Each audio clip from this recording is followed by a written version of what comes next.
By the autumn of 1917, the Italian front was the most brutal sector of the First World War. The Isonzo River cuts through limestone mountains so sharp they tore boots apart in a single march. 11 offensives had been launched here, each one driven by the same man, General Luigi Cadorna, chief of the Italian General Staff. Each one ended the same way, in massacre. Italy had lost over 1 million men in 2 years of fighting and had gained almost nothing. But Austria-Hungary was bleeding faster. By September 1917, the Habsburg Empire was on the edge of collapse. Emperor Karl I sent a desperate plea to Berlin. He needed German divisions. He needed them now. The Germans listened. General Erich Ludendorff agreed to send 7 divisions south.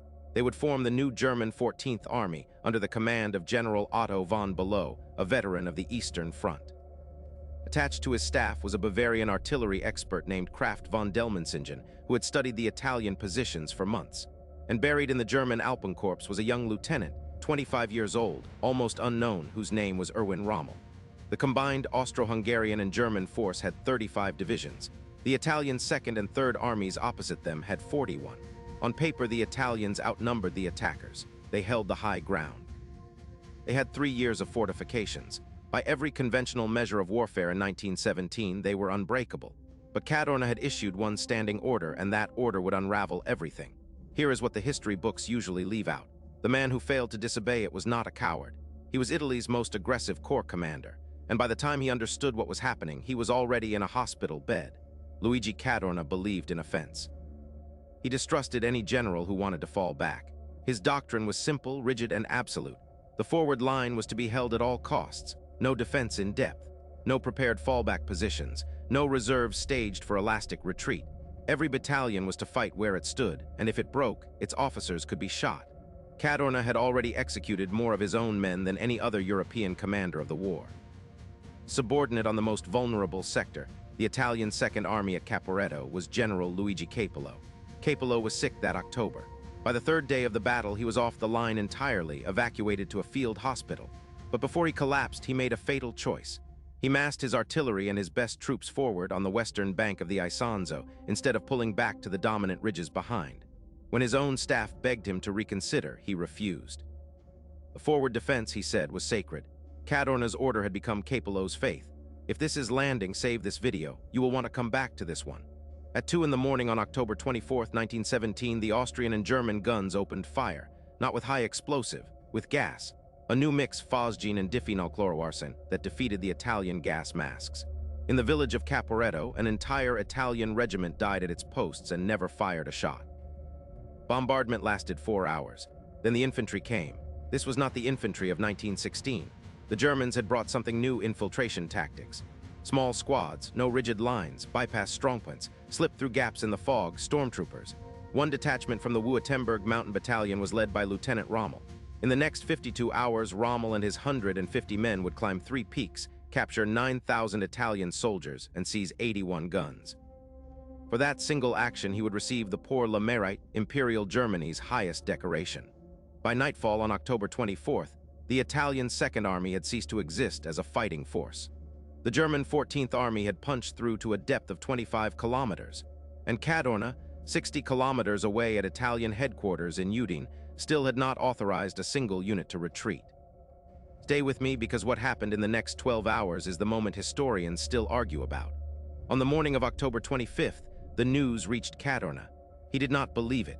He accused his own officers of cowardice. He spent 6 hours arguing with his staff about whether to authorize a fallback to the Tagliamento River, the natural defensive line 40 kilometers to the rear.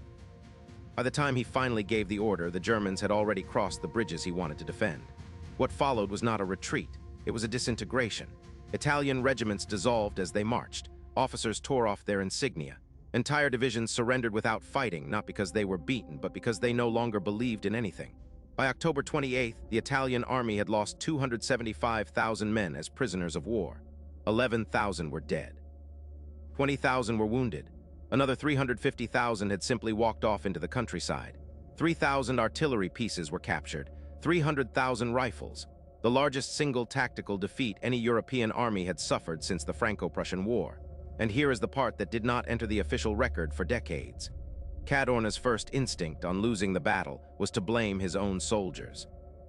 On October 28th, he issued a communiqué stating that the defeat had been caused by the cowardice and treason of Italian troops. The communiqué was distributed to the Allied press before the Italian government could intercept it. Britain and France read it. The Italian people read it. Cadorna had publicly accused his own army of betrayal. But the truth was the opposite. The rear units that the Germans and Austrians encountered had fought to the last bullet. The 19th Bersaglieri Regiment died almost to a man holding the approaches to Monte Maggiore. Italian gunners spiked their own pieces under direct rifle fire. The Italian army did not betray its commander. Its commander betrayed it, first with a defensive doctrine that had no answer to modern infiltration tactics, and then with a communiqué designed to shift the blame. The Allies were horrified. Within 4 weeks, Cadorna was sacked. His replacement was General Armando Diaz, a quieter man, a defender, a planner. Diaz pulled the broken Italian forces back to the Piave River, only 30 kilometers from Venice. There, with 11 British and French divisions reinforcing the line, the Italians finally stopped the German advance. Italy had been driven from 150 kilometers of conquered territory, but it was still in the war. Caporetto was not just a battle. It was the moment infiltration tactics, the doctrine that would later evolve into blitzkrieg, first broke a major Allied front. The German army had been experimenting with stormtrooper methods since the capture of Riga in September of that same year. At Caporetto, they perfected them. 6 months later, in March 1918, Ludendorff would launch the Kaiserschlacht using the exact same tactics and shatter the British Fifth Army on the Somme in 48 hours. The doctrine was born on the Isons. Erwin Rommel took the lessons of Caporetto and never forgot them. The doctrine that won him North Africa in 1941, move fast, attack deep, bypass strongpoints, strike the rear, was forged on the slopes of Monte Maggiore in October 1917. The 21st Panzer Division in 1941 was the spiritual heir of the Württemberg Mountain Battalion in 1917. For Italy, the aftershock ran deeper still. The humiliation of Caporetto opened a national wound that fascism would later exploit. Benito Mussolini, then an editor at Il Popolo d'Italia, used the defeat to attack the liberal government and call for a strongman to redeem Italy's honor. The fascist line from 1922 onward began at Caporetto, the betrayal myth that Cadorna himself had invented. The dictator did not create that wound. The general did. Even the Italian language records it. To this day in Italian, the word Caporetto means a total, humiliating disaster. No other battle of the First World War gave its name to a verb. CTA 1213 Min. Caporetto is one of the most overlooked turning points in modern military history, and on this channel every Wednesday we tell the stories of the orders that decided wars, the decisions that broke armies, the commanders who saw what no one else could see.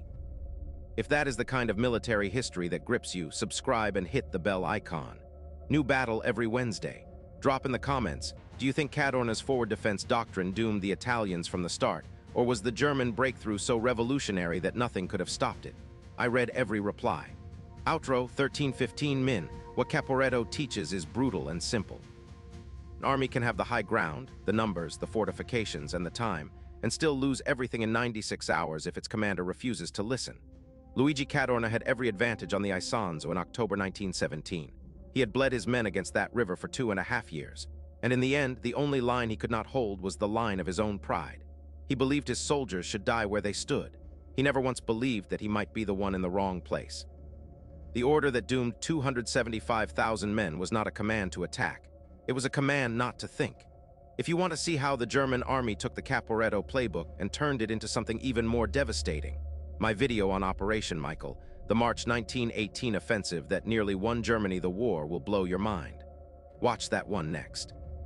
In October 1917, the Italian army suffered the single greatest defeat in its history at the Battle of Caporetto, the 12th Battle of the Isons. In just 96 hours, 275,000 Italian soldiers were taken prisoner, 11,000 killed, 20,000 wounded, and 3,000 guns lost.